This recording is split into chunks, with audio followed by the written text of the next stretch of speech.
Working Class Beer Reviews is looking at Natty DADDY. This Natty DADDY is part of the natural line of Anheuser Busch InBev. It is 8% alcohol by volume. This is a 16-ounce can that I got in Washington, Missouri. I can still get 25-ounce cans of Natty DADDY in my area. But before I get into talking about it, let's go ahead and give it a pour. Got this cool glass for 10 cents at a thrift store in Clinton, Missouri. Kind of reminds you of those old lager glasses you might have seen in advertisements for Budweiser and stuff in like the 70s, maybe 60s, 70s. So I church key the can, give it a nice, not overly strong pour, just a good pour. Look at that. That's actually a really good looking pour. That's crazy. So yeah, 25-ounce cans. I used to be able to get 12-ounce cans with 6%. I want to say, and if anybody's watching, correct me about the release date. The Discovery Series, I want to say it was somewhere in the early 2010s, like 2013 or something when this came out. This is kind of like on the I don't even think it's actually part of the Discovery Series, but around the time that Bud Light Platinum, Budweiser Black Crown, Beck Sapphire, Busch Signature Copper Lager, when those came out, this is like on the tail end. This is like one of the last ones. I want to say like 2013, 2014 maybe. Somewhere in that range is when I remember it coming out. I don't have my tablet with me because it's kind of slow, but I went to Tap Into Your Beer, which is the actual official Anheuser Busch website where you can look at beers and their ingredients and things like that. It says 183 calories, so it's not a low calorie beer. 5.7 carbs, and this is for 12-ounce servings, mind you. But 5.7 is actually not that high for something this strong, because I want to say Budweiser's over 10, and it's only 5%. So somehow it's fairly high calorie, but somewhat low carb for what it is. I'm not sure how that is. I'm using my earbuds, so let me know if the sound quality. It's a little windy out today. It's mid-November. It's unusually warm for mid-November. So let me know if the sound quality is any better, any worse than what I normally do, just with the microphone coming off of my phone. But the ingredients are, and they list it from the most prominent to the least prominent. So water, corn syrup, so very heavy on the corn, barley malt, rice, hops extract, malt extract. So it's obviously water's the main ingredient of any beer. So it's corn and then corn syrup. So when they say corn, that should be like physical corn, like grits or chipped up corn.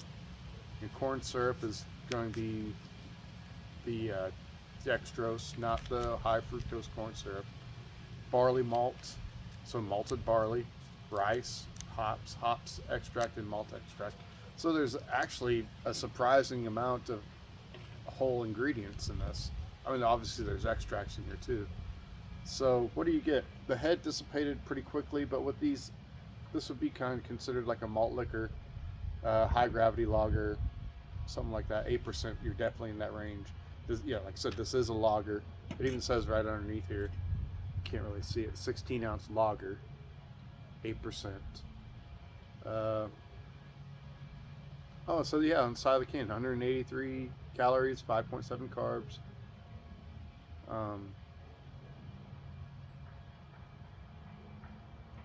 23237 SB1436. If anybody knows how to read that Julian code, let me know what that means. So it's very clear, very clear. You got some rising bubbles, but yeah, just no head retention on this. But that's fairly common for these higher alcohol lagers. Please be careful if you consume these. That when it comes to a lager, they tend to go into your bloodstream. They metabolize differently. And I've talked about this when it comes to like Steel Reserve and a Hurricane, stuff like that. So let's give it a smell. grainy smell, kind of sweet, very sweet. Well, not very sweet, not like candy sweet. It's yeah, just kind of grainy smell. You don't smell. I mean, it says it's got hops and hops extract, so it's gonna. There's no IBUs listed on the website. So let's take a sip.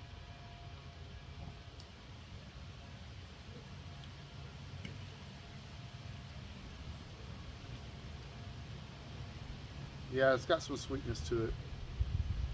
Just kind of that malty sweetness, not like candy or anything like that, but a malty sweetness to it. You can tell it's surprisingly not boozy. Sometimes when you drink like Steel Reserve or Genesee Black, you used to be able to get that here. I'm glad I actually reviewed that before it left. I haven't seen that for a while. Uh, but for 8%, it's fairly smooth. It's a bit on the sweet side.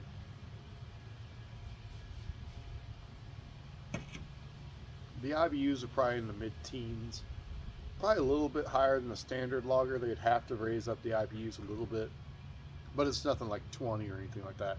I bet normal like natural light's probably like 8 IBUs. This is probably like 15. So I don't know if this shares the same recipe as like natural light, but just elevated, increased, or because they still make natural ice. Um, so I don't know what they do to in this process to make this. I don't really know a whole lot about it, and I bet if you were to tour a brewery, they're probably not going to talk about it hardly at all. Excuse me. It does have some carbonation. Uh, so yeah, I was able to buy 24 packs of 6% for a time at Walmart, and it was fairly inexpensive, honestly. So I was buying that probably around the 2015 range. It was when I was seeing that. I haven't seen that for a while, uh, but yeah, the 25-ounce cans. When I go to other towns, I see these pint cans. To me, this is the 25-ounce can's fine, but don't go driving anywhere if you drink the whole thing in a shorter amount of time. These are more manageable serving. 12 ounces obviously manageable as well, but even still, be careful. Don't overdo it. Yeah, I mean, this isn't going to be incredibly popular. I'm honestly surprised it stuck around for as long as it has. But uh, I bought this 6-pack of this. It was like when I was in Washington. I want to say it was like $4.99. It was fairly inexpensive, which is maybe it was a 4-pack. So maybe I got that wrong. Maybe it was a 4-pack. I can't remember. Or maybe it's like $3.99 for a 4-pack. $4.99 for a 6-pack. I'm not 100% sure. So I'm the only one in my household that will, enjoy this. But I wanted to save one for a review, just for the fact that I don't see it very often, especially in these smaller servings. The sun's like right there, so if I'm squinting, I apologize. It's like kind of catching me right from the side. No, I'm glad it feels nice. It's warm. Something like this. Uh, they say with high gravity type beers, they're good for like spicy food and stuff like that. Um, I don't know. I haven't really had an experience with that, so I can't really give you any food recommendations. But I'm sure I could eat a ham sandwich and still enjoy this and some potato chips. As far as an actual meal, I don't know. It's hard to say. But I think it's worth trying at least once. You'd be surprised how it's not as offensive as one might think it's going to be, just based off of the category that's in. Um, so I definitely think it's worth a try. So if you have any experience, I know Jay Ronald Terrio in Louisiana Beer Reviews, he coined the phrase that I know of, calls it natural father. So if you've ever had Natty DADDY or Natural Father. Feel free to leave it in the comments below, and let me know your experience with it, what you think of it, if it's something that you frequent or something you've tried once and you'll never try again. Oh, they do make like a natural, I think it's like I forgot what it's called. It's kind of like that Steel Reserve, what was it called, Natty Rush or something like that maybe? It's kind of like the Steel Reserve Alloy series. It's kind of fruit flavored, high strength drinks. They're probably very sweet. I'm not, kind of like Four Loko and stuff like that. I'm not really into stuff like that. I don't care for sweet stuff like that. So this is probably about as sweet as I'm gonna go when it comes to beers and drinks and stuff.